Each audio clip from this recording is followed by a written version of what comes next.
Hello friends.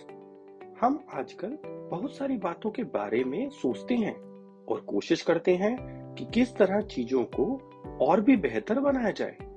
कई बार हम दूसरों को और दूसरे लोग हमें सजेशन देते हैं कि अरे इस काम को ऐसे करोगे तो बहुत अच्छा होगा और तुम्हारी मेहनत भी बच जाएगी। लेकिन हम काम कर रहे व्यक्ति के साथ एम्पैथाइज करना या सहानुभूति करना भूल जाते हैं, जिससे वह काम पहले से भी ज्यादा बिगड़ जाता है। तो दोस्तों, आज की कहानी ऐसी ही बात से जुड़ी है। तो आइए शुरू करते हैं आज की कहानी को।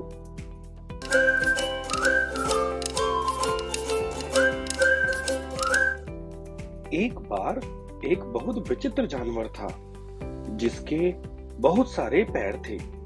वह अपनी मस्ती में सब जगह घूमता और मस्त रहता। वह मस्त हाथी की तरह कदम ताल करता रहता था। जो भी उसे देखता वह मंत्र मुग्ध हो जाता और उसकी मतवाली चाल की तारीफ करता। वह जानवर अपनी जिंदगी में बहुत मस्त और खुशहाल था। वह बाकी के जानवरों और लोगों के साथ बहुत ही प्यार और आदर के साथ रहता था। दूसरी तरफ एक धनवान व्यक्ति था जो अपने आप को ही बहुत बुद्धिमान समझता था और सब लोगों को सजेशन देता था। एक बार जब उसने अपने पड़ोसी को देखा तो कहा, अरे भाई, क्यों चिंता करते हो? मुझे पता है कि तुम्हें पैसों की जरूरत है। तुम शेयर मार्केट में क्यों नहीं पैसा लगाते? तुम्हें बहुत प्रॉफिट होगा और इससे जल्दी तुम और कहीं से पैसे नहीं कमा सकते। यह कहकर वह व्यक्ति तो वहां से चला गया, पर दूसरा व्यक्ति शेयर मार्केट के बारे में सोचने लगा। इसी तरह वह व्यक्ति सब लोगों को अपनी सलाह देता और आगे निकल जाता। बस कुछ दिन बीते और ऐसे ही एक दिन वह रास्ते से जा रहा था कि उसने देखा एक बहुत ही विचित्र जानवर जिसके बहुत सारे पैर हैं। वह बहुत मस्ती में चलता हुआ आ रहा है। पहले तो वो थोड़ा घबराया, परंतु फिर वह उस जानवर को देखकर बहुत खुश हुआ, क्योंकि आज उसने कोई नई चीज देखी। परंतु जैसे ही वह जानवर उसके पास आया, तब उसने उस जानवर को रोका और उससे कहा, अरे तुम बेहोशी में क्यों चलते हो? तुम्हें हर बात का होश होना चाहिए। तुम्हें पता होना चाहिए कि तुम्हारा कौन सा पैर कब उठता है और कब कौन सा पैर फिर जमीन पर आता है। अपने चलने की क्रिया को अपने कंट्रोल में लाओ, नहीं तो यह बेहोशी किसी रोज तुम्हारा सर्वनाश कर देगी। बेचारा जानवर, उसने उस व्यक्ति की बात सुनी और उसने देखा अपने पैरों की तरफ और उसी समय से गौर करने लगा। उसे यह बात सही भी लगी।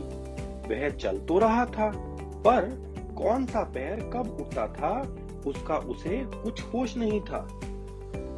और उसी समय वह अपने पैरों को उठने और फिर जमीन पर आने की सूचना देने लगा और इसमें व्यस्त हो गया। उसने इस बात पर बहुत प्रैक्टिस करी और अपने पैरों को कंट्रोल में लाना चाहा। कहते हैं ना, प्रैक्टिस से कुछ ना कुछ तो होता ही है। कुछ समय के प्रयास के बाद उसने अपने पैरों के उठने और फिर जमीन पर रखने को कंट्रोल तो कर लिया, परंतु बावजूद इसके वह चल नहीं पा रहा था। पूरा दिन बस प्रयास करने के बाद वह थक गया और कहने लगा, भाड़ में जाए कंट्रोल, मैं ऐसे ही अच्छा हूँ। आखिरकार था तो वह जानवर ही ना। और जैसे ही उसने चलने की कोशिश की, वह वहीं गिर गया, क्योंकि उसने अपने पैरों को कंट्रोल करने की बहुत कोशिश की थी।